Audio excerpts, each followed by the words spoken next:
À la page 80 des notes de cours, j'ai souvent dit qu'un prisme, c'était une forme, n'importe quelle, qui prend l'ascenseur.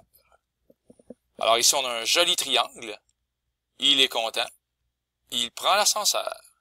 Ça monte. Ici, ben, on a un pentagone.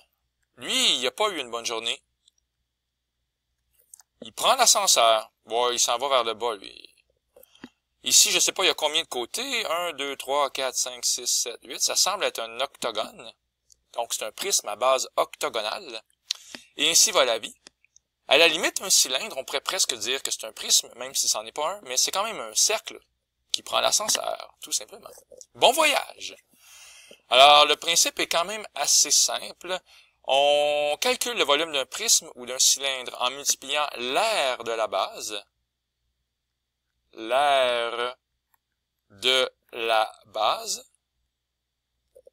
par la hauteur. C'est vraiment ça ici, l'aire de la base fois la hauteur. Une formule à inscrire, à se faire tatouer. Il y a des bonnes places sur la rue Saint-Laurent pour se faire tatouer des très jolis tatous, mathématiques ou autres.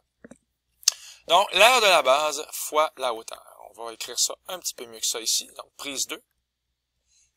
L'aire de la base.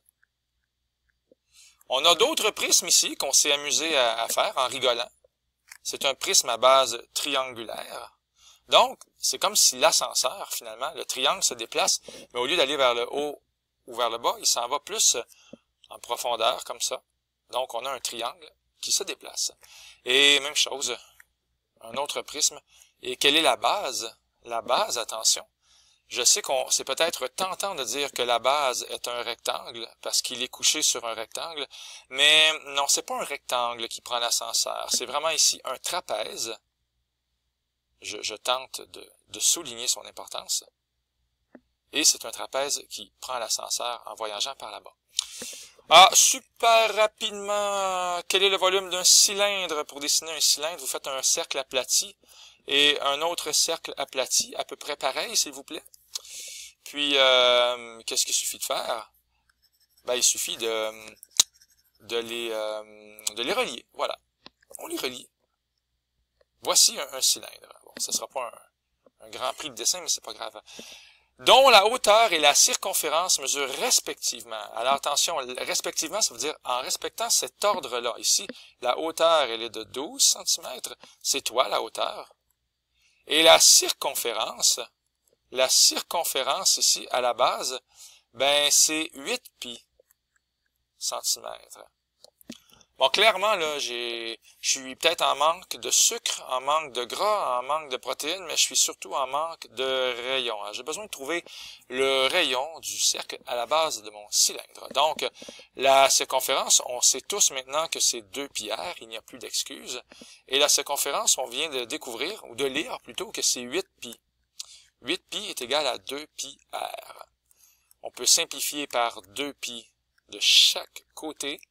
En faisant la balance, les pi s'annulent, et 8 avec 2, ça fait 4. Ça aussi, d'ailleurs, ça s'annule. Oui, le rayon, c'est bien 4 cm. Bien sûr. Donc, si le rayon est de 4 cm, l'aire de la base, qui est pi r2, oui, ça va être pi fois 4 à la 2. Attention de faire des beaux égales. Ce qui fait 16 pi, on va l'écrire centimètres carrés. Oui. L'aire de la base, c'est 16 pi centimètres carrés. Alors finalement, le volume, qui va être l'aire de la base fois la hauteur, c'est toujours une bonne idée de l'écrire à l'examen, ça donne des points. Ben, le volume, c'est l'aire de la base, c'est donc 16 pi fois la hauteur, qui est ici de 12. Voilà. Et si je suis pas trop dans l'ignorance, 16 pi fois 12, il me semble que ça donne 192 pi. Voilà. La calculatrice me donne raison. Donc, le volume est égal à 192 pi, et cette fois-ci, on parle en centimètres cubes. C'est extraordinaire. C'est la réponse exacte. Si vous voulez la réponse arrondie au centième, ça serait 603,19. Voilà, pour ceux qui veulent absolument avoir une réponse arrondie au centième. Voilà, l'air de la base fois la hauteur. N'oubliez pas ça les enfants, les amis. Et c'était Luc Allard. Bye!